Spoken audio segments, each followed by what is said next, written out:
Hello guys, की हाल चाल। जैसा कि आपने थंबनेल में देख लिया होगा कि आज मैं अपनी फिजिकल केमिस्ट्री क्लास 12th की जो मैं लक्ष्य वैसे से पढ़ने वाला हूँ, ये वाले सर से, ये गोड सर से, उसकी मैंने स्ट्रेटजी क्या बनाई है अपनी क्लास 12th के लिए, वो बताने वाला हूँ। मतलब मुझे बोर्ड भी देना है इस साल, तो इसमें मेरी बोर्ड्स की स्ट्रेटजी भी इंक्लूडेड है जो कि मैं तुम लोगों को बताने वाला हूँ। तो प्लीज़ वीडियो को अंत तक देखना, ये वीडियो आपके लिए बहुत इन्फॉर्मेशनल होने वाली है। अगर आपको इस साल जेई प्लस उसके साथ साथ बोर्ड का एग्ज़ाम भी देना है, तो उसके लिए भी मैं एक स्ट्रेटजी टाइप की जो मैंने सोची है वो मैं बताने वाला हूँ। ये तो है मेरा डिटेल प्लान है जिसको मैं बाद में डिस्कस करूँगा। पर सबसे पहले मैं आता हूँ माय फिजिकल केमिस्ट्री स्ट्रेटजी, ये मैं लिख दिया था। मैंने फिजिकल लिखा है, ठीक है। कोई ज़्यादा नहीं बोलेगा इसके बारे में। सबसे पहले तो मेरा काम है ये वाले सर के सारे लेक्चर्स को फॉलो करना बिल्कुल बाय हार्ट। सर ने बोला कि मतलब सर ने जैसे कि लेक्चर देंगे, नोट्स देंगे, डीपीपी होगी, होमवर्क होगा, ये चारों काम तो मेरे सबसे पहले हैं। तो ये लेक्चर नोट्स, डीपीपी, होमवर्क इसके अंदर आ जाते हैं, ठीक है। अब उसका जो पीवाईक्यूज़ हैं, पीवाईक्यूज़ में मैं जेई मेंस और प्लस जेई एडवांस के दोनों करने वाला हूँ। मैं तुम्हें इस प्लानर में भी दिखा दूंगा, ठीक है। और अब आ जाओ थर्ड चीज़ जो कि आएगी बोर्ड्स के लिए, वो है एनसीईआरटी। मैं एमपी बोर्ड से हूँ और ज़्यादातर जो सीबीएसई बोर्ड भी है या फिर जो भी स्टेट बोर्ड्स हैं, वहाँ जहाँ पे भी एनसीईआरटी चलती है ना भाई, वहाँ पे एनसीईआरटी से ही पेपर आता है। अगर तुमने एनसीईआरटी ढंग से पढ़ ली तो तुम पेपर की फाड़ के आ जाओगे, वरना तुम अपनी पढ़वा लोगे और कुछ नहीं होगा। तो अगर तुम्हें बोर्ड्स में अच्छा करना है तो एनसीईआरटी बहुत इंपॉर्टेंट है। मैंने अपने लोकल टीचर से भी पूछा था, वो भी बोल रहे थे कि भाई अगर तुमने एनसीईआरटी ढंग से पढ़ ली तो उसके बाद कुछ नहीं आएगा। एनसीईआरटी पढ़ लोगे, वहाँ से जो वो आती हैं ओटी यानी ऑब्जेक्टिव टाइप, वो क्लियर हो जाते हैं। और जो सब्जेक्टिव क्वेश्चंस आते हैं उसके लिए तुम्हें कोई जैसे हमारे यहाँ पे किताबें चलती हैं कुछ कुछ, उनमें से तुम्हें सब्जेक्टिव क्वेश्चन याद करने पड़ेंगे, या फिर किसी टीचर्स के नोट्स खरीद लो, वहाँ से सब्जेक्टिव क्वेश्चन याद कर लोगे तो तुम्हारा काम चल जाएगा।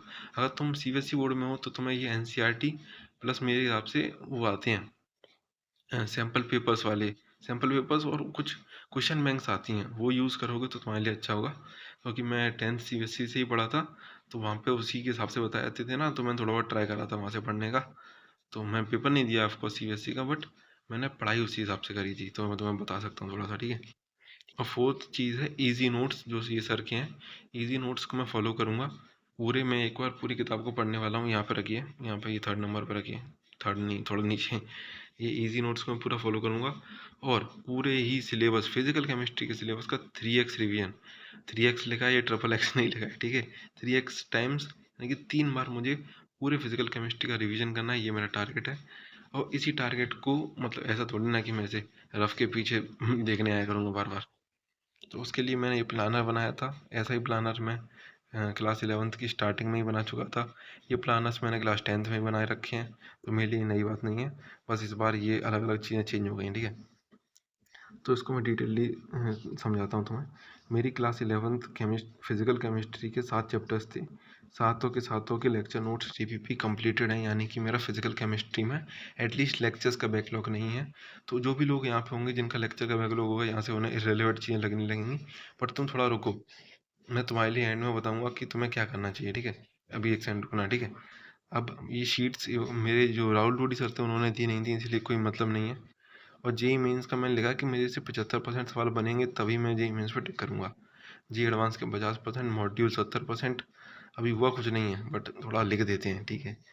और book reading NCERT 1x revision 2x revision, तो ये ऐसे करके मेरा ये पूरा प्लानर है जिसको तुम देख सकते हो। अब रही बात जिन लोगों ने सिलेबस ही कंप्लीट नहीं किया है, तो मेरी सलाह तुम्हें ये रहेगी, सीधे वन शॉट पे जाओ। वन शॉट पे पूरी थ्योरी कंप्लीटेड होती है।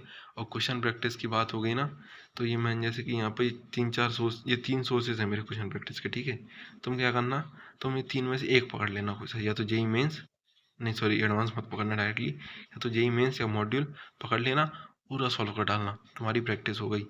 बस भाई कोई ज़रूरत नहीं है वो पूरे पूरे लेक्चर्स देखने की। अगर तुम्हारे पास टाइम नहीं है तो तुम डायरेक्टली वन शॉट देखो और जेई मेंस के पीवाईक्यू लगा लो। तुम्हारा अच्छा खासा कॉन्सेप्ट क्लियर हो जाएगा और तुम ठीक ठाक लेवल पे तैयार हो जाओगे, ठीक है। अगर तुम्हें फिजिकल केमिस्ट्री पढ़नी ही है तो। और मेरा ये सर ने भी सलाह दी थी कि अभी तुम्हें 11th पे ध्यान नहीं देना चाहिए। तो अगर तुम नहीं चाहो तो मत भी करो, छोड़ दो उसे।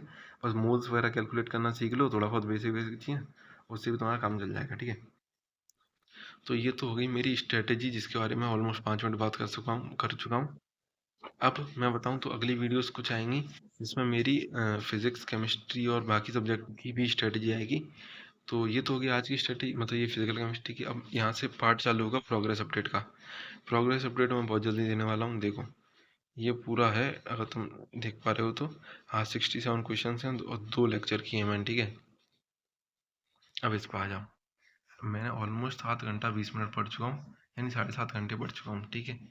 तो प्रोग्रेस अपडेट का पार्ट अब इतना ही रहा करेगा। अगर तुम लोगों को चाहिए कि प्रोग्रेस अपडेट को मैं डिटेल में बताया करूँ और जो ये बकचोदी करता हूँ फालतू की, ये ज्ञान देने वाली, इसको कम किया करूँ, तो तुम कमेंट सेक्शन में बता सकते हो। जहाँ अगर तुम यहाँ तक वीडियो देख रहे हो तो पहली बात तो बहुत बहुत थैंक यू तुम्हारा। और भाई अगर तुम यहाँ तक वीडियो देख रहे हो तो चैनल को लाइक नहीं, वीडियो को लाइक, चैनल को सब्सक्राइब और एक कमेंट छोड़ के जरूर जाना कि भाई तुम इतना इतना 5-5 मिनट तक मेरी बकचोदी सुन रहे हो। वैसे मैंने कुछ भी झूठ नहीं बोला है इसमें, और ये पूरा मेरा एक्सपीरियंस, भाई मैंने भी फिजिकल केमिस्ट्री तो एटलीस्ट कंप्लीट करी है ना। ऐसे ही मतलब मेरी फिजिक्स और केमिस्ट्री तो कंप्लीट है ऑलमोस्ट पूरी। तो मतलब कुछ भी झूठ नहीं बोला है मैंने, जो है तैसा का तैसा दिखाया है। तो भाई अगर तुम यहाँ तक वीडियो देख रहे हो तो बहुत बहुत थैंक्स तुम्हारा। और बस यही था आज की प्रोग्रेस अपडेट और ये ज्ञान फैलने वाले वीडियो में। मिलते हैं अगले प्रोग्रेस अपडेट वीडियो में, तब तक के लिए बाय।